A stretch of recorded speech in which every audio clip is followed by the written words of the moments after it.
Hello and welcome everyone. I'm your host Stefan Burns. We have a total lunar eclipse that is active right now as I film this. We're about at partial.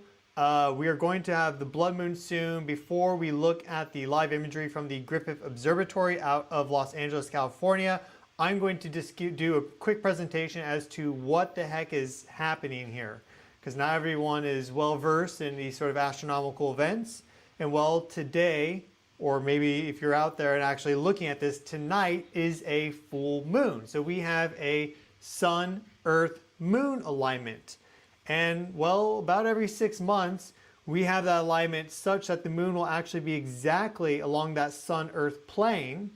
That's the ecliptic plane, we call it, because there's an inclination to the lunar orbit. So sometimes the moon is above or below when it's in that full moon position, or for, say, a solar eclipse in that new moon position where it's there conjunct the sun. So we have a total lunar eclipse tonight, effectively for lots of North America and for all the Pacific. Hawaii is smack dab in the center, Pacific Islands, Australia, New Zealand, lots of Japan and the Philippines, a lot of Southeast Asia going into East Asia will see this or seeing it right now. I can show you the map for that here via time and date. Let me show you our 3D map. I did a video on this earlier, but just to give you a refresher, here we are. This is the area where they can see the entire eclipse going all the way from partial to complete blood moon eclipse back to partial. So the entire thing is visible. We see here the west coast, and this imagery is coming to us via what we're going to be looking at soon via the Griffith Observatory. That's linked in the video description. Shout out to them. They're down here. So they're right in that zone. And then you see areas here where some of the total eclipse is visible, all the total eclipse is visible, 3 shades down, all the total eclipse is visible for this entire part of the United States, Mexico, Canada. And then if we go over here, we see that New Zealand has the full shebang, up into Fiji and Tonga and parts of Papua New Guinea. Australia can see the entire total eclipse, but they may not see some of the partial eclipse, right? Into Southeast Asia, East Asia, Russia, Kamchatka, Japan. So this is viewable by a lot of people. The only people that aren't seeing this are, well, for example, me. People in Europe right now, Middle East, Africa, are on the daylight side. So in that alignment that we have with the sun, the earth, the moon, these folks are effectively on the other side of the earth with the sun, where all the planets are, by the way.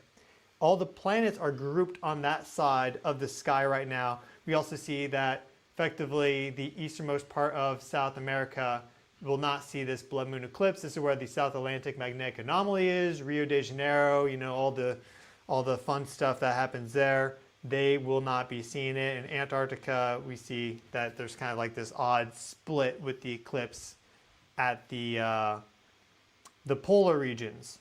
So that is where it's viewable. Now, what is happening is we see the moon coming in here, okay? We see that there are 2 shadows cast by the Earth. We have the penumbra, which is like this outermost shadow, and the moon will darken a little bit, but it doesn't really get affected too much by the penumbra. And then we have the umbra. This is all universal time. We're right now in this stage. So I'm going to show you this imagery from Griffith Observatory in just a moment, but we're just before that. 50% partial is coming up in 16 minutes, and then we'll have the blood moon starting right around 11 universal time, or for California, for example, that'd be 3 a.m. in the morning. This is where we're viewing it from. Greatest eclipse will be at 3:33 a.m. for California on March 3rd. So happy 3/3. And then we'll have an hour of this blood moon before it then goes back through, it's starting to move back into the penumbra, and then it'll move on out. So right now, the moon is moving into Earth's deep shadow, and you have light refracting through the atmosphere of the Earth from the sun, and that red light that cuts through is what gives the Earth its color there. So, for example, someone just commented here, 7 p.m. here in Japan. Yeah, so they will see the blood moon rising. Be really interesting. Or right now the full moon is probably out, but effectively pretty close on the horizon, they will see that blood moon.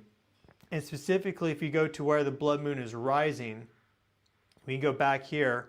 If Japan, lots of Japan sees all this eclipse, and we want to go 3 shades down, then for example, the people that will see the blood moon rising, like the full moon, blood moon rising as the sun sets, as that sunset, will be people in this category here. And then on the other side, it'll be people seeing the blood moon set as then the sun rises during sunrise. So that's also really cool, because if you live in these locations here, you can get some really awesome imagery of the really big blood moon on the horizon, maybe with a landmark or something. So I'm sure we're going to get some amazing imagery with the blood moon in certain temples, with Indonesia, Southeast Asia here, China, Korea, Thailand, and more, right? I bet we're going to get some really incredible imagery of that blood moon in just a few hours. So a lot happening right now energetically. As many of you know, we've been having quite a lot of earthquake activity. Our latest earthquake, just to touch on it briefly, is right in that location discussed.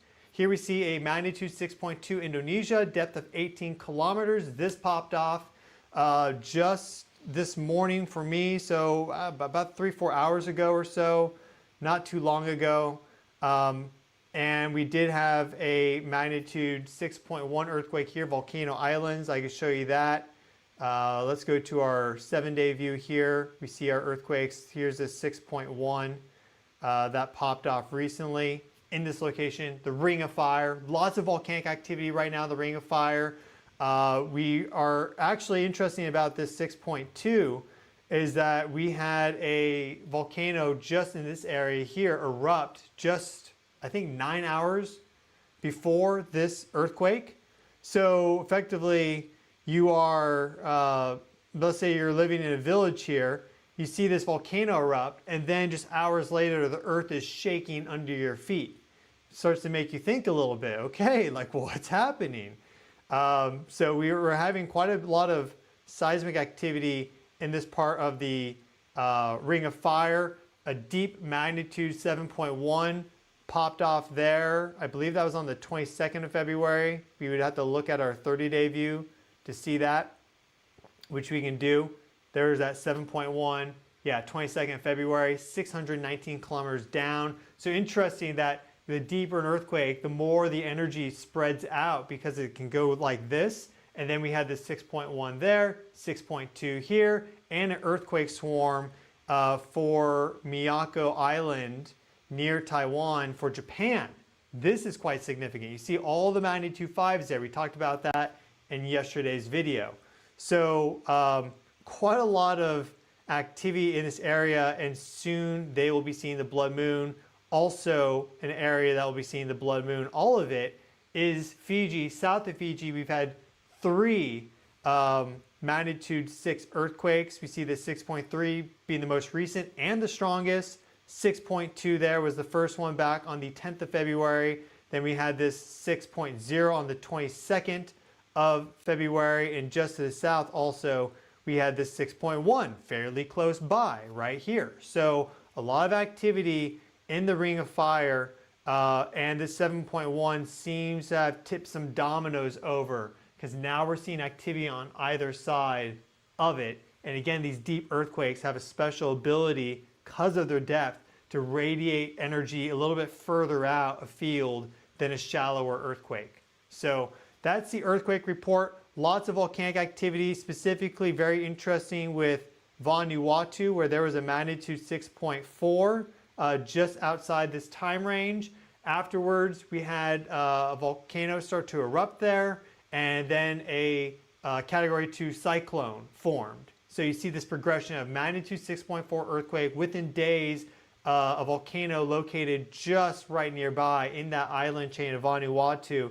It starts to pop off. Actually, maybe there's our 6.4 right here. That was back on the 14th of February. Here's the volcano in question. Right here, you see how close it is. And then this cyclone formed just to the south and started going this way, so showing the connection between all these things. So not only are there connections between the Earth and then, for example, closer to the surface of the volcano and then the atmosphere, there's also space-Earth connections. That goes all the way from space weather, what's happening with the sun, the solar wind, to our magnetosphere, plasmasphere, exosphere, down into our atmosphere, the stratosphere, the troposphere, into the lithosphere, the mantle, the core, and everything. It's all connected. So when we have these sort of planetary alignments, very notably, for example, with an eclipse exactly along the ecliptic plane, we already have about 0.5 to 1% more earthquake activity globally around full moons and new moons. But then you get an eclipse and that gravity vector is technically a little stronger. So we don't see the biggest connection and correlation beyond what I just described with eclipses. But certainly if you take the rest of the field into context, they are powerful energetic moments. And let us watch now what is happening out of LA, because this is really quite incredible. I am not going to be on screen for this. I'm just going to basically restream what the Griffith Observatory is picking up live for you. So thanks for all tuning in. One key thing I will say before I sign off is there are lots of ways for these sort of energies to manifest. And so if you find yourself being steered in one direction that, let's say, isn't a pleasurable outcome, or it's just like not the direction you want to go, you'd rather have something positive than negative, let's say, then just remember, apply your consciousness. You can steer it towards a positive outcome. Just because this is a powerful energetic moment doesn't mean it's a bad powerful energetic moment. Yes, there's a lot happening right now on the global stage, a whole bunch of nonsense, things of this nature, right? That doesn't mean there isn't a positive expression as well. And with consciousness, we get to choose where we focus our energy. So this isn't some ill omen. It's just basically highlight that now is a powerful time energetically, and therefore we should be very mindful of what we choose, what we do, how we act, what we say, how we interact with others, right? What we take in informationally, food, all this stuff. So thank you all so much. I'm going to click on the Griffith Observatory feed. I will be live here in the chat with you all. I may jump on if situation calls for it, something crazy happens. But for now, let's just enjoy the blood moon. It's going to take some time. So in about 30 minutes, more like 30, 40 minutes, we're gonna have the blood moon, and then that's gonna last an hour. And then I'm gonna keep the stream going about another 30 minutes as it goes partial, and then I'll turn the stream off. So we have another hour and a half, 2 hours before the stream ends. So thank you all so much. Please subscribe and like all the things. And with that, I will see you guys on the other side. Hey, also guys, I just wanted to do one more update. The software crashed, but let me just do one more update. This is what happened with the sun just in the past 24 hours. We had a massive plasma filament blast off, as you can see here. Here's the date, 2nd of March. So just about 24 hours ago, this launched off, which is really quite incredible. And let me show you how that looked on the chronograph view, because this is pretty wild. I don't think this should be ignored. So let me show you what I'm talking about here. Here's our chronograph view.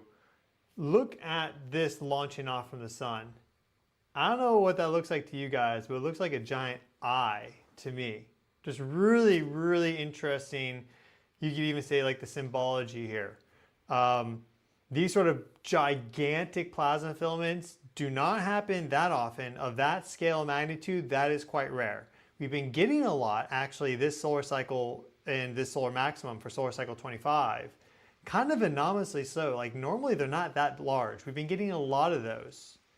But the fact that we had this launch off in the past 24 hours and then this is the imagery that we actually got from our chronograph, just really kind of thought-provoking, you could say. Wanted to share that with you. We'll get back now to our blood moon live stream. So yeah, without further ado,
Hello and welcome everybody. The blood moon lunar eclipse is over. The wizard has returned. May peace reign on our planet. The cosmos has spoken.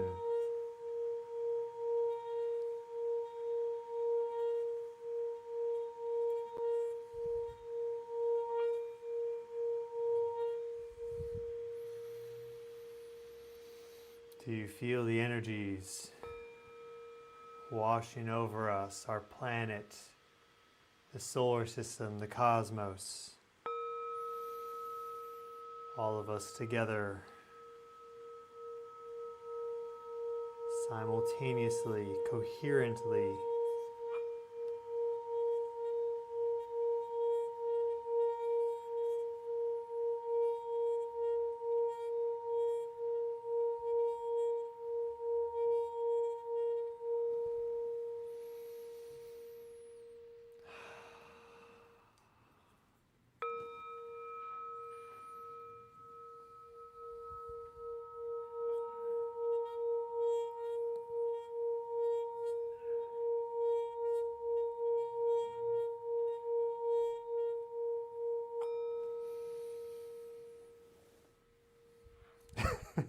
So this is the best wizard costume I could come up with in about 2 minutes.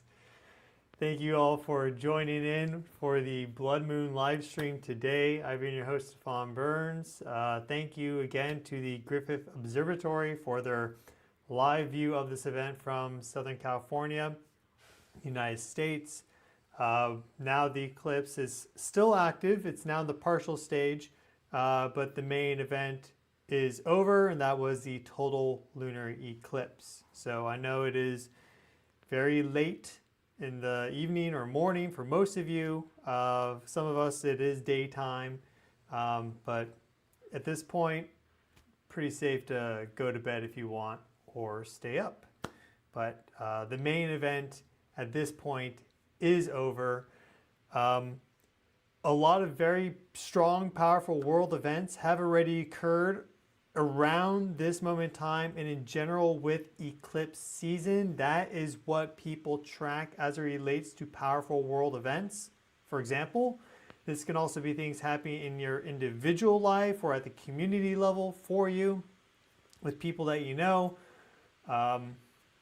This resonates across all those different layers, but remember that the solar eclipse started before, 2 weeks before this lunar eclipse. We had a solar eclipse, annular solar eclipse back on the 17th of February. So think back to 17th. A lot has happened since then. Now it's the 3rd of March. So that's how these things progress. It's not just the exact day of one of these events happening. It's the whole time period for the eclipse, eclipses. And there's, a bit of room on each side of them as well. It's like a wave function. Additionally, we had the Saturn-Neptune Great Conjunction in the middle of this eclipse season. That was on February 20th. They are still very close together in the night sky at this moment in time. So all these energies are active. And in fact, because those two planets are so close to the equinoctial point, that is still very active going all the way into equinox, which is going to be the 20th, 21st of March. So keep that in mind too. We'll pull up Stellarium really quick to show you that. And so you get a sense of exactly what I'm talking about. Here we see Stellarium, okay? And this is set for daytime. Let me turn on the constellations to start, okay? You see that the sun right now is in the constellation of Aquarius. We have Pisces falling up behind. There's our ecliptic plane, okay? So it's going like this. The moon's going to be exactly on the other side. So if I turn off the atmosphere and the ground, we can flip to that other side from our location. There's the moon in the constellation of Leo. So that is where we just had our blood moon in the constellation of Leo, connected to royalty, connected to powerful figures, celebrities, this blood moon eclipse not necessarily being the best omen for them. Keep that in mind. But if we go back here to our sun, we see again, there's Mars, here's the sun, here's Mercury now in retrograde. Keep that in mind too. There's Venus, here's Saturn. We see Neptune right nearby. This is their great conjunction right there. And so, if I go forward to the 21st of March, we should see the sun line up with them. So we can do that. Let's go forward here. Basically telling you that these energies associated with Saturn and Neptune will be strong all the way until equinox and basically till the end of March. Because here's the 21st right here. Saturn's a little faster. It's already moved ahead, okay? There's Saturn. Here's Neptune. So on the 21st equinox, we see that the sun is conjunct Neptune, and then going forward to 24th, now it's conjunct Saturn because it's moved a couple more degrees. So it's already holding, these two planets conjunct are already holding in this energy. Then the sun will catch up. All of them will continue onwards. And this is very, very active right now as well. So eclipse season now basically is at the end. It's coming to a close. Equinox will come up soon though. Eclipses and equinox season lines up every few years, and then eclipses and solstices line up every few years. So sometimes they're not there, sometimes they're on the cross quarter days, but in general it's a pretty powerful alignment for us to have this sequence going from annular solar eclipse, Saturn Neptune great conjunction, blood moon total lunar eclipse, and then equinox with Saturn and Neptune at that equinoctial marker. So with a parade of planets on the 28th as well, that's still also active in the sky. So yes, thank you all so much. We'll do one final closeout right here. Just ushering in the best for humanity. I'm here exploring the Neolithic ruins of Malta, and the one thing you'll learn if you travel to these different Neolithic sites or just research into it is that it was a period of prosperity, and there's really no evidence of warfare.